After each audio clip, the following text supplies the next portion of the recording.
What's up, crew? Welcome back to Libertalia Game Supply. A quick update for you on my Duston Kaiju Unchained deck profile. So it was just a Duston Unchained deck profile a couple months ago.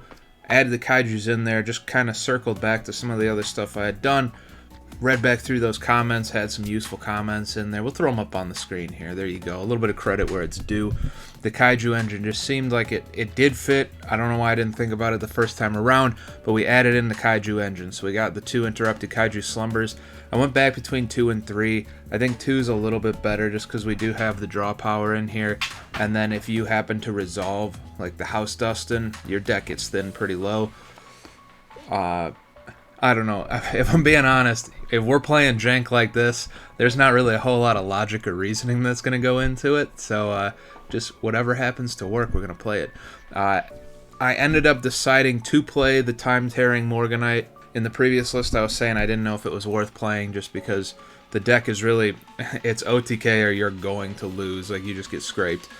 Ultimately, I decided that I was playing double summon anyway. This is a double summon. It works exactly the same way as double summon, but you also have those other additional benefits if you do happen to end up going into later games, so you might as well just play it. This is another one that could be 2 or 3.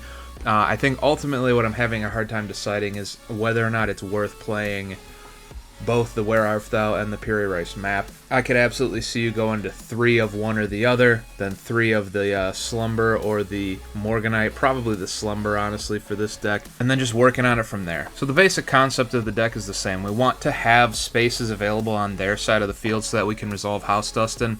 So we were playing Raigeki before. That still would work if you didn't want to play the Kaijus. The Kaijus just add a little something extra to it because it's not just the 3 Raigekis necessarily. You have the 2 Raigekis in these two, more or less, and then you have the Kaijus also, which can give you essentially removal. Because the worst thing in the world would be to have some type of floodgate monster in the field that's going to negate your House Dustin anyway after you crash it, and you're going to take some damage willingly. So I opted to just play that Kaiju engine. Plus, it's kind of fun. It's gimmicky. It's interesting. So we're going to House Dustin. We're going to fill their side with the white Dustins, and, you know, maybe a House Dustin, and our side with the colorful Dustins.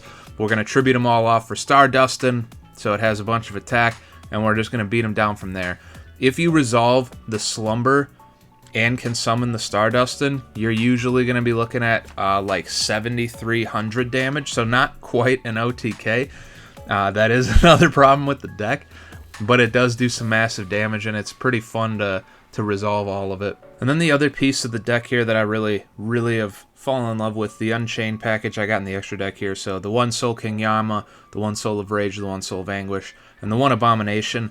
They kind of ladder up into each other. Soul King Yama is pretty sweet, actually. This is potentially a 2 of even in this deck because of how well it spams Fiend monsters. It's just duels don't tend to go long enough to justify playing multiple copies of a lot of these, so I would probably cut these down to 1 apiece, I suppose, if I wanted to fit something else in there. But basically, the line of play is you would do your House Dustin, and then if you wanted the removal instead of the Star Dustin, or you didn't draw the Star Dustin, you would link 2 of them away into this, link it up into the Unchained Soul of Anguish.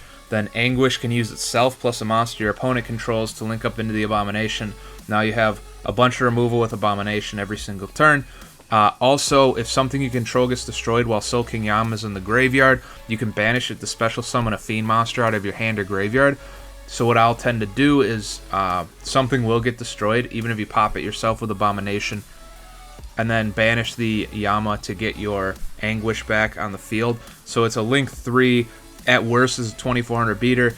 At best, you can do the thing again where you can target a opponent's monster, link it away into your Unicorn, and then discard to spin something. So a ton of crazy removal for such a terrible deck. It feels really good to make it all work, but it just doesn't work all that often, I guess. I don't know. So anyway, just wanted to give a quick update.